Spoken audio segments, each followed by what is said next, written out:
Ron Atchison for AutoForge.net, and today I've got my good friend Jason Brennan in the shop, and we're talking about RUPES machines, namely the 15 and the 21, which are random orbital machines. So Jason, I got this big black truck here. It's been through countless car washes. It's beat up, it's scratched up. So how would I go about making it look new again? Yeah, Ron, I've taken a look at this one, and this is a really good example because, like you said, it's pretty rough as far as overall condition. RUPES has a wide range of tools, and so how do we narrow that down? One of the things I want to give you some confidence and understanding is we have a system. We're not going to be going to a cabinet and trying a different pad, different polish. This system is engineered to get you results quickly. Two tools, 15 and 21. If you'll grab the 21, I'll grab the 15 here, and we're just going to show this really quick. The orbit. So 15 is 15 millimeter, very short throw. 21 is very long throw. When I look at a truck, I think there's a lot of real estate, and I want to be as efficient as I can because there's a lot of surface area. In this case here, I would probably gravitate to our 21. You could use the 15, not a problem, but for the sake of efficiency, I'm going to go to the 21.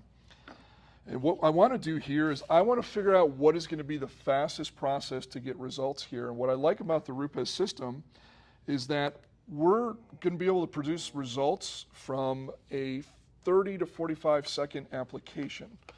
So where I like to go on this, again, we don't know soft paint, hard paint. This is going to be a test spot to give us an idea of what our results are going to be. So what I'm going to go is right in the middle with our yellow wool and our yellow DA fine, which is a fine to medium compound. So with the yellow on the bottle, a yellow cap, we want to match that with the yellow foam on the pad. Correct. Color coordinated. Now I will add to that as well. So we have foam pads, we have wool pads, and then additionally on the other end of the spectrum we have microfiber that we don't have here. But what you're going to want to know is wool is more aggressive than foam. So when we look at the colors here, yellow foam, yellow wool, the wool is going to be more aggressive. Same thing with the foam, okay? Blue foam aggressive, the wool will be more aggressive. So we give you a range to work with within the complete system. So what I'm going to do here is, and this is a new pad, so I want to prime this. And the reason I want to prime this is because I want to know what the results are. As you know, you've been buffing for a while.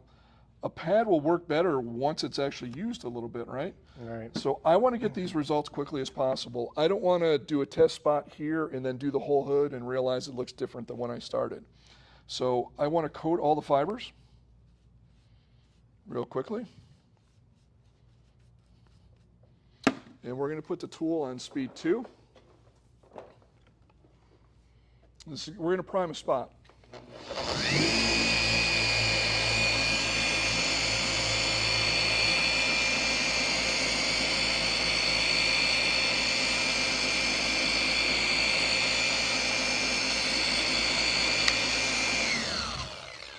Typically 10, 15, 20 seconds. And we're going to look and we're going to make sure that all our fibers are coated. If we were to just put a couple drops on this, we would have dry fibers and wet fibers, and the performance is not going to be equal throughout the buffing cycle. Now, I also want to point out this is our test spot, but we did do something to the paint here. So I like to take this opportunity when I'm priming the pad to take a look at what my results are. Wow, huge difference. Now, priming the wool pad, you would do the same exact method. The priming is a little bit different on foam because we don't have all those fibers. So this process here, I would put an X pattern on the foam, and then I would run it on the surface just the same. I don't put a large amount because it's going to splatter all over. Right. And when I say fiber, I'm going to be talking about wool pads and microfiber. Those I refer to as a fiber pad. So as we look here, the results are actually pretty good for our first guess on a pad combination. Yeah, actually this looks pretty good. So the wool is going to give you a good balance of cut, and it's also a very good pad for finishing because it's kind of on the lighter end of the spectrum. So now that we've looked and we've got, I'll use your light here because we should be checking our work. Pretty good defect removal. Again, this truck has some very heavy defects that we could chase. But it's going to depend on our end goal of where we want to go here. Yeah, it looks really nice. You know what, Jason? I'm going to put a piece of tape here so we can get a really good before and after of Okay. what we end up with using the RUPES system. So the results here could vary, right? If it didn't take the defects out, we would Right. want to go more aggressive, okay? Okay. That could be through a pad change or also compound. We could go to the blue. But we also want to make sure we got a good finish. So if this got really hazy, then we would know we were on the too aggressive side. We might go towards the yellow. Okay. But I'm going to say for what we've got here for a daily driver to bring this back to life, the results here are pretty good. So what do we want to do? Now that we've got a prime pad, I want 2 drops of compound on it. Just 2. 2 pea size drops. Okay. I don't want 6. I don't want too much. Less is more with our product. And now we're going to work on roughly a 2 by 2 foot area. I'm going to put my speed up to about 3.5, 4.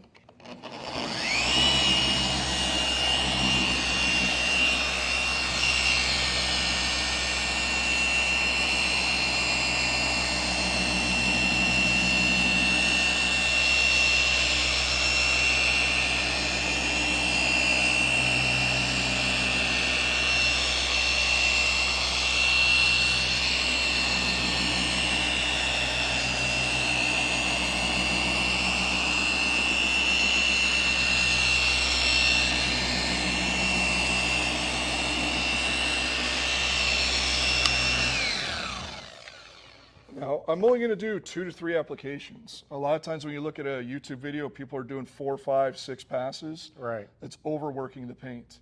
One thing that's unique about RUPES is we manufacture our tools from the motor to the plastics. The entire thing is manufactured by RUPES. The same thing with our pads and compounds. Those are all manufactured in-house by RUPES. We're the only manufacturer that makes all those products in-house. We don't farm any of that out to another company. Okay. So it allows us to tune our system. And we're going to get results in about 30 to 45 seconds. Yeah, it looks pretty good. Tell you what, let me do this spot right here. So I know when you primed your pad, you primed it on number 2. Yes, And then when you did the polishing, you did it on like 3.5. 3.5 to 4. So at what point would a person want to use 5 or 6? Very little. That's kind of like nitrous. A lot of people want to just put their tool on max speed. That's going to overwork the surface here. Now, there are certain times where maybe you come into a curve and you experience a little bit of stall of the pad, where we would kick the speed up. Or if we need a little bit more cut, then we could kick the speed up. But I find most of our, if you go through and look at our literature, most of your polishing is done about 3.5 to 4. All right. So basically what you're saying is when people see the machine stall, they think it's because of the shroud and they need to put some kind of washer or something in there. And really what it is they need to bump up the speed of the machine and change their technique. Correct. To actually power through that area, then bump it back down to the 3.5. Yep, and it's finish it up. technique dependent, and then yes, if something dictates Okay. something that would slow the rotation. So let's give this a whirl. And you didn't leave me much here to polish, so we'll move on up here a little bit.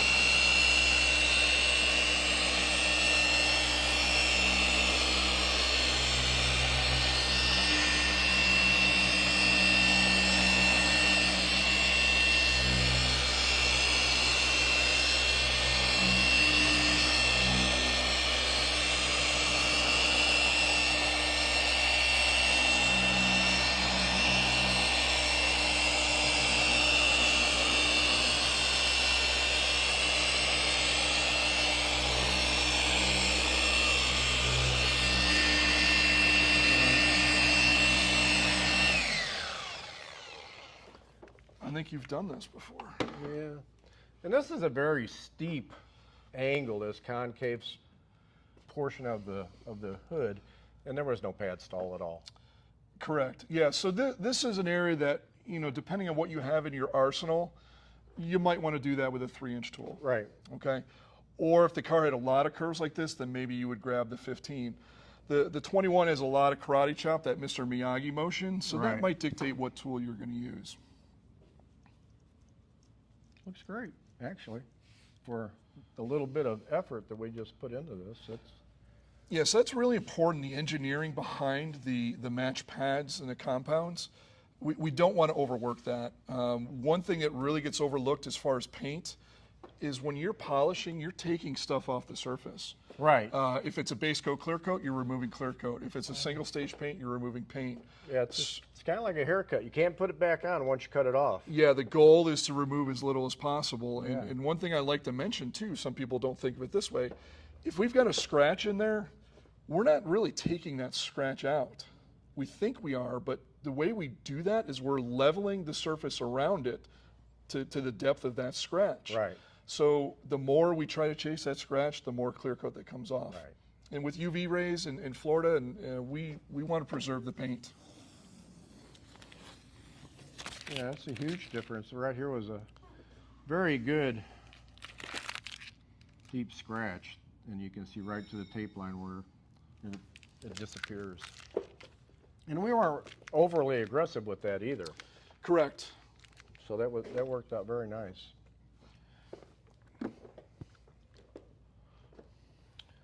Yeah, it looks good. Just as something to touch on with lights too, to get the best view of what you're looking at, a lot of people hold the light straight down. Okay, yeah, you can see a reflection of light, but the scratches, to see scratches, swirls, haze, the best method is to hold the light at a 45-degree from your face. So a lot of times if you're looking at straight, those scratches disappear. If we bring it to a 45, because of the angle, then our eyes see more. So the light refracts off the... Correct. So if you're doing a paint correction and you want to make sure you get everything, make sure that you're using the light properly as well. Oh, Jason, that looks really good.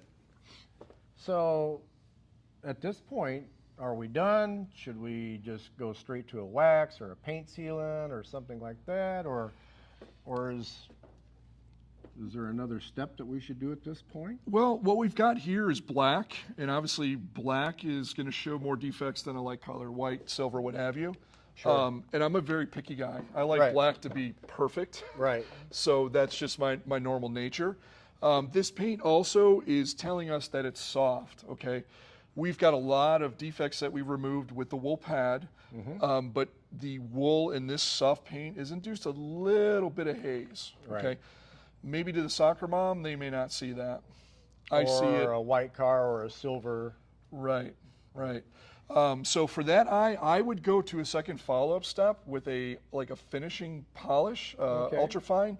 In our product line, that's going to be the Uno Pure. Okay. All right. Very, very fine polish. As you'll notice, it's in a white bottle, matches with the white pad. I also want to touch on Uno. Okay. Uno means one. Right. We're talking about random orbital here, but Uno one product. This actually works on rotary and dual action. So when you're in this ultra finishing stage, this will work on both. So just touch on that real quick.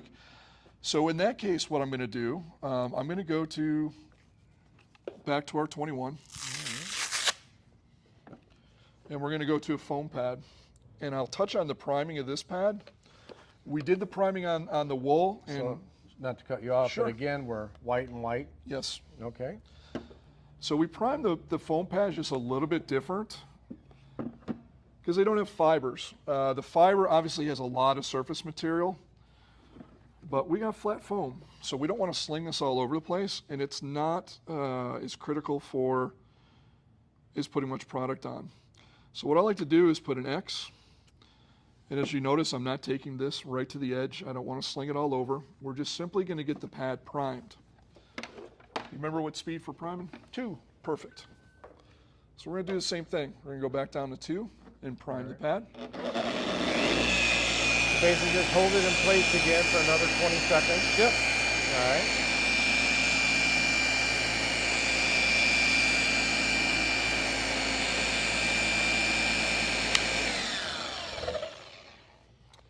So we're going to inspect it real quick. The polish is dispersed over the surface of the pad. You know, one thing I just noticed whenever you were getting the pad primed is how much larger the pad is than the backing plate, where it bevels out, Yep. which gives you a nice margin of error for safety going around mirrors, that type of thing, so that, you know, you're not running your backing plate into hard things that you shouldn't. Yeah, that's good to pick up on that, because those are actually the reasons it is designed that way. So one is also the deflection when you're using a little bit of pressure on the tool, but it is a larger diameter. So yes, so that's going to prevent you from your backing plate whacking, trim, what have you, antennas. Okay. So I'm just going to wipe this, get a look. And you got the light there, Ron? Yeah.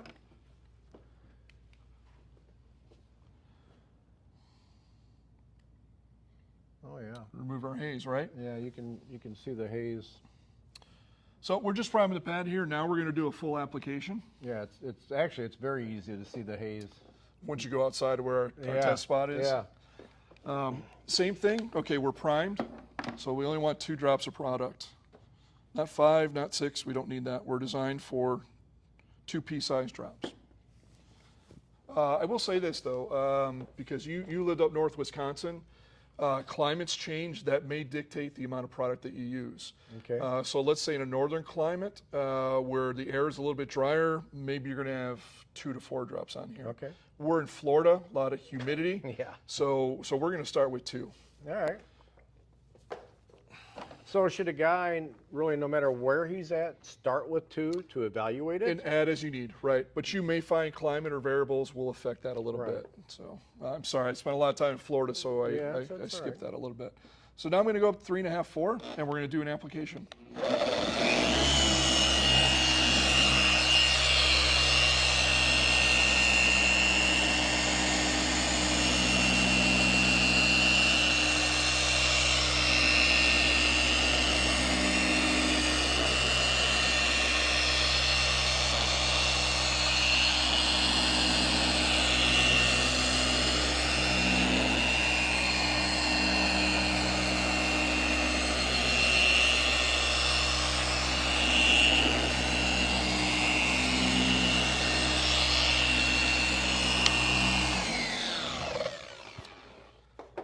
One thing I didn't touch on, I like to use the trigger lock. Okay. So when I put this on, I hit the trigger lock. I'm really not varying speed as I work very much. But one key thing to not splatter all over the hood if you're new at this is make sure that the tool is on the paint when you pull the trigger. Sure. And make sure it's still in the paint when you let go. I think we've all been there. Yeah, we've all had the white stripe. Absolutely. All right. So when you're using the Uno, how do you know when to stop? I'm going to do the same as I am with my cutting steps. I'm doing 2 to 3 passes. And that's it? Yep, that's it. Okay. Overlap by 50%.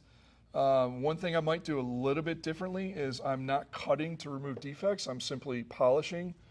So in a lot of cases, I may increase my arm speed a little bit because I'm not trying to remove defects. So when I do use a polish, I might have a little bit faster arm speed. Wow, that looks great. I mean, that's impressive. And for the little 30 to 45 seconds. Yeah, for the little amount of effort that went into this, that's. One thing I will encourage for anybody that's doing this, whether they're new or experienced, time yourself. What we find most of the time out at our academy when people come out and take a class, they will spend 3 minutes doing that area. 30, 45 seconds is all you need. Yeah. So there may be some variables where maybe a little bit longer, a little bit shorter, based on what the paint is telling you. But don't overcycle. Preserve the paint, and we get your results quickly. Yeah, it looks beautiful. The only problem is the rest of the hood looks really bad. And Nick's telling me it's time for pizza, so I've got to go. So I think the guy that owns this truck's expecting to have a shiny hood, not a shiny spot. So you're saying this is for me? Okay. Yeah. Sorry to be the guy with the bad news. But. All right, I'll get some more compound ready. All right. So this is Ron Atchison for AutoForge.net. I hope you found the video informative. If you did, please subscribe. I have a link to all the products that we use today from RUPES, so they're easy for you guys to find. This is Ron from my good friend Jason. Thank you, Ron. Thanks for watching. Have a great day.